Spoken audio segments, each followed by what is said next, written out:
Assalamualaikum warahmatullahi wabarakatuh. Baik teman-teman, pada kesempatan di pertemuan kedua ini saya akan membahas tentang permintaan dan penawaran. Nah, sekarang sebelum kita membahas lebih dalam tentang permintaan dan penawaran, marilah kita pahamin dulu apakah yang dimaksud dengan penawaran dan permintaan. Nah, sekarang kita pahamin dulu apa itu permintaan atau demand. Jadi, yang dimaksud dengan demand adalah sejumlah barang atau jasa yang ingin dan mampu dibeli konsumen pada kisaran harga, waktu, dan di kondisi tertentu. Nah, jadi intisarinya adalah di sini bahwa itu harus ada sejumlah barang atau jasanya, kemudian adanya keinginan, lalu adanya kemampuan dan daya beli di pada saat waktu tertentu. Nah, sekarang kita lihat dulu bagaimana kalau kita lihat dengan matrik. Nah, sekarang kita lihat. Ketika ada keinginan namun tidak ada kemampuan, tentu ini merupakan potensial demand. Jika tidak ada keinginan namun ada kemampuan, itu juga akan menjadi potensial demand. Jika tidak ada keinginan dan tidak ada juga kemampuan, tentu tidak akan terjadi ada demand atau no demand, ya, permintaan. Kapan terjadinya permintaan itu? Jadi permintaan itu akan terjadi jika adanya keinginan didukung juga ada kemampuan. Disinilah akan terjadi faktor demand. Nah, seperti hal yang kita tahu bahwa permintaan seseorang atau suatu masyarakat kepada suatu barang itu sangat ditentukan sekali oleh beberapa faktor. Di antara lain adalah harga barang. Hukum permintaan, the law of demand, menyatakan bahwa semakin tinggi harga suatu barang atau jasa, maka semakin sedikit jumlah permintaan akan barang atau jasa tersebut. Dan sebaliknya, semakin rendah harga suatu barang atau jasa, maka semakin banyak jumlah permintaan akan barang atau jasa tersebut. Ceteris paribus. Nah, harga barang lain yang berkaitan. Yang dimaksud dengan harga barang lain yang berkaitan adalah seperti halnya barang substitusi dan barang komplementer, di mana barang substitusi itu adalah barang pengganti, seperti halnya barang kopi dan teh. Lalu kemudian barang komplementer, ini barang yang berkaitan, seperti hal setiap kita mau beli baju, tentu kita akan membeli celana. Dan contoh lainnya adalah ketika kita beli sepatu, pasti kita akan membeli kaos kakinya. Nah, yang keempat itu adalah pendapatan atau income. Nah, tentu pendapatan atau income ini sangat berpengaruh sekali terhadap permintaan. Semakin besar pendapatan atau income penduduk atau individu di sebuah masyarakat tertentu, berkemungkinan akan besar juga permintaannya terhadap barang atau jasa. Kemudian selanjutnya adalah corak distribusi pendapatan masyarakat, lalu ada cita rasa masyarakat atau biasanya kita sebut dengan selera masyarakat. Di sini selera juga menentukan permintaan terhadap suatu barang atau jasa.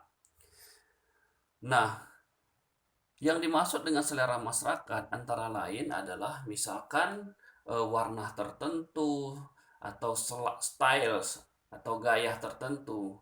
Kemudian jumlah penduduk. Tentu semakin besar penduduk satu daerah, ini juga sangat menentukan daya beli terhadap barang atau jasa tertentu tersebut. Lalu kemudian ramalan masa yang akan datang. Seperti halnya ketika seseorang ataupun perusahaan meramalkan suatu barang yang akan naik di masa-masa yang akan datang, tentu kita akan berbondong-bondong untuk membeli barang tersebut.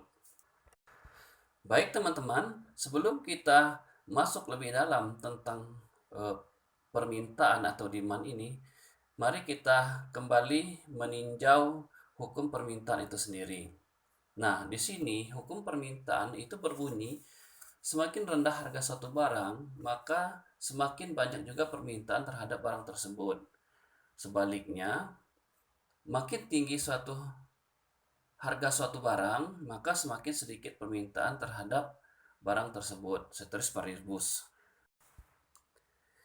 Ketika digambarkan dengan kurva, maka dapat dilihat sebagai berikut. Nah, pada saat harga barang P ini 0, maka banyak barang yang diminta itu sebanyak 12. Di sini dia mencapai pada tingkat maksimum. Kemudian harganya kita naikkan menjadi 500. Kita lihat pada titik 500 ini, banyaknya barang yang diminta itu menjadi 10, turun menjadi 10. Kemudian kita naikkan lagi sehingga menjadi harga Rp1.000. Lalu kemudian banyaknya jumlah barang yang diminta juga menjadi turun menjadi 8. Hingga akhirnya kita naikkan harga menjadi 3.000. Kemudian banyaknya atau jumlah barang yang minta itu menjadi 0 pada tingkat titik ini, teman-teman. Sekarang kita lihat apa saja hal-hal yang mempengaruhi permintaan itu sendiri atau bagaimana hubungannya. Tadi telah kita bahas bagaimana hal-hal yang mempengaruhi permintaan itu sendiri. Di sini kita lihat hubungannya antara besar kecilnya permintaan itu sangat dipengaruhi sekali terhadap harga barang itu sendiri atau harga barang X. Kemudian harga barang yang terkait tadi telah kita singgung, ada barang substitut, komplementer. Kemudian ada income masyarakat. Di sini ada barang normal ataupun barang yang kurang normal. Kemudian itu hal-hal lain yang dapat mempengaruhi barang X itu sendiri, permintaan X itu sendiri. Lalu Lalu bagaimana jika ada perubahan P dan Q? Nah, di sini dapat kita lihat antara P1 dan Q1 ya. Nah, di sini ketika harga pada saat P1, maka banyaknya barang yang diminta itu menjadi Q1. Di sini pada titik A. Lalu bagaimana ketika harganya kita turunkan menjadi P2? Sesuai dengan hukum permintaan tadi, semakin kecil harga suatu barang, maka akan semakin banyak permintaan barang tersebut. Nah, di sini pada saat P2 itu permintaan terhadap barang maka akan menjadi Q2. Di sini kita lihat pada titik A action ini. Selanjutnya faktor yang mempengaruhi permintaan bukan harga. Pertama, harga barang lain. Di sini harga barang lain yang termasuk adalah barang pengganti atau substitusi, kemudian ada perlengkapan atau barang pelengkap, biasanya kita sebut dengan komplementer, kemudian ada barang netral. Yang kedua, pendapatan para pembeli. Nah, pendapatan para pembeli antara lain adalah barang inferior. Nah, barang inferior sini biasanya dikonsumsi oleh masyarakat kalangan rendah. Banyak orang mengkonsumsi ubah singkong untuk menggantikan beras atau roti. Nah, kemudian barang esensional. Barang esensional adalah barang yang sangat penting artinya dalam kehidupan masyarakat sehari-hari. Seperti halnya makanan, beras, kopi, dan gula. Lalu kemudian barang normal. Nah, barang normal ini seperti halnya pakaian, sepatu, berbagai jenis peralatan rumah tangga, dan jenis makanan. Kemudian barang mewah. Sama-sama kita tahu contohnya adalah emas, berlian, mobil, dan lainnya. Kemudian yang ketiga, beberapa faktor lain yang mempengaruhi seperti halnya distribusi pendapat, cita rasa masyarakat atau selera, kemudian jumlah penduduk, dan kemudian ada lagi yang namanya ekspektasi masa depan. Nah, selanjutnya kita bahas tentang apa yang dimaksud dengan penawaran atau supply. Penawaran atau supply adalah sejumlah barang, produk, atau komoditi yang tersedia dalam pasar yang siap dijual kepada konsumen yang membutuhkan. Penawaran atau supply sama halnya dengan permintaan yang telah kita bahas tadi. Ada beberapa hal yang menjadi penentu, di antaranya Pertama itu harga barang itu sendiri, kemudian harga barang lain. Harga suatu barang selalu dipandang sebagai faktor yang sangat penting di dalam menentukan penawaran barang tersebut. Oleh sebab itu, teori penawaran selalu menumpukan perhatiannya kepada hubungan antara tingkat harga terhadap barang yang ditawarkan. Kemudian biaya produksi dan tujuan operasional perusahaan dalam mencapai laba maksimum. Kemudian teknologi yang digunakan. Kemajuan teknologi telah dapat mengurangi biaya produksi, mempertinggi produktivitas, mempertinggi mutu barang, dan mempercepat barang-barang yang baru. Di dalam hubungannya dengan penawaran suatu barang, kemajuan teknologi menimbulkan dua efek. Pertama, produksi dapat ditambah dengan lebih cepat dan biaya produksi semakin murah. Sebelum kita lebih jauh, marilah kita tinjau kembali hukum penawaran. Hukum penawaran berbunyi, jumlah barang atau jasa yang ditawarkan akan meningkat. Ketika harga suatu barang kita naikkan, maka akan diikuti dengan kenaikan penawaran barang tersebut. Perubahan penawaran terhadap harga tersebut dapat kita gambarkan dengan kurva sebagai berikut. Nah, pada saat harga 50, maka banyaknya barang yang ditawarkan sebanyak 4. Kemudian ketika harga kita turunkan itu menjadi 30, maka banyaknya barang ditawarkan menjadi 2.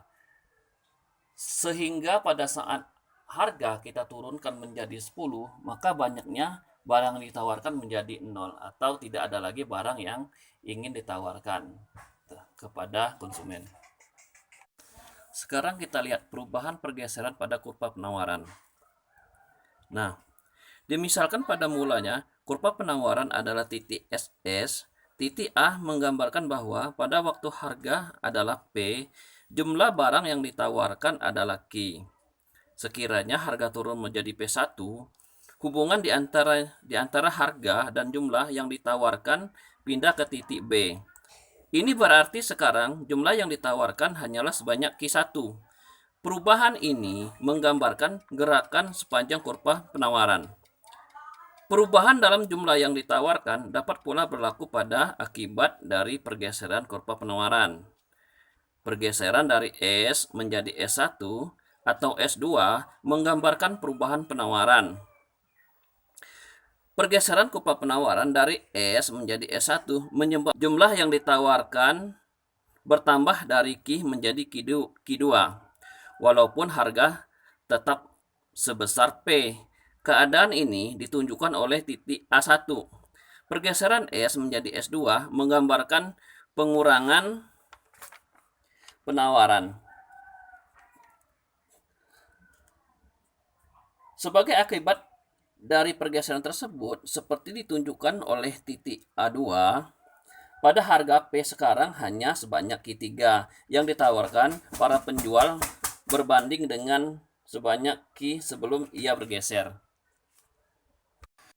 Sama halnya dengan permintaan tadi. Pada fungsi penawaran, ada beberapa macam faktor yang dapat mempengaruhinya. Antara lain, harga barang. Kemudian, harga barang substitut produksi. Lalu, harga input, misalkan upah. Dan variabel lain yang mempengaruhinya. Sekarang kita lihat persamaan permintaan dan penawaran secara matematik. Nah, di sini QD sama dengan C min DP. C adalah suatu angka tetap. Nilainya menunjukkan jumlah barang yang diminta pada tingkat harga 0. Nilai C selalu positif. D adalah kecondongan kurva permintaan. Nilainya selalu negatif karena kurva permintaan menurun dari kiri ke kanan.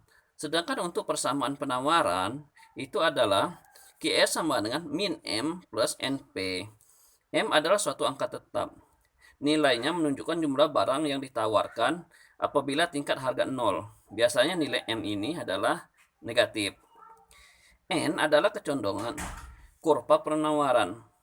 Nilainya selalu positif karena kurva penawaran naik dari kiri ke kanan. Dari persamaan tadi, sekarang mari kita lihat contoh soalnya. Nah, Soalnya adalah diketahui suatu permintaan sepatu Cibaduyut adalah QD sama dengan 22.000 min 2P dan penawarannya adalah QS sama dengan min 3.000 ditambah 3P. Berapakah harga sepatu Cibaduyut dan kuantitas yang diperjualbelikan? Yang ditanyakan di sini adalah berapakah harga sepatu dan kuantitas yang diperjualbelikan. Nah, di sini teman-teman kita tidak bisa langsung menjumlahkan atau mengurangkan. Kita harus menemukan berapa nilai P-nya terlebih dahulu. Nah, dari fungsi ini kita masukkan langsung. Min 3.000 ditambah 3P sama dengan 22.000 min 2P. Di sini kita sudah bisa menentukan nilai P-nya. Kemudian kita pindahkan 2P ini ke bagian kiri, yaitu dari minus 2 menjadi 2P. Kemudian yang 3.000 kita pindahkan ke kanan, dia berubah dari minus menjadi plus. Jadi 5P sama dengan 25.000. Nah, di sini kita sudah mulai ketemu berapa nilai P-nya, yaitu 25.000 dibagi 5. P sama dengan 5.000. Nah, teman-teman, sekarang kita telah menemukan nilai P-nya. Yang ditanyakan tadi adalah berapa harga sepatu Cibaduyut dan kuantitas yang diperjualbelikan. Sekarang kita tinggal masukkan ke dalam fungsinya, yaitu QD 22.000 min 2P sama dengan 22.000 dikurang 2 dikali 5.000, karena kan kita sudah ketemu P tadi adalah 5.000. Tinggal kita jumlahkan, hasilnya adalah QD sama dengan 12.000. Nah, kita sudah ketemu nilai QD. Sekarang kita tinggal mencari nilai QS-nya. Nah, QS sama dengan min 3.000 ditambah 3P sama dengan min 3.000 ditambah 3 dikali 5.000, yaitu P tadi. P nilainya 5.000.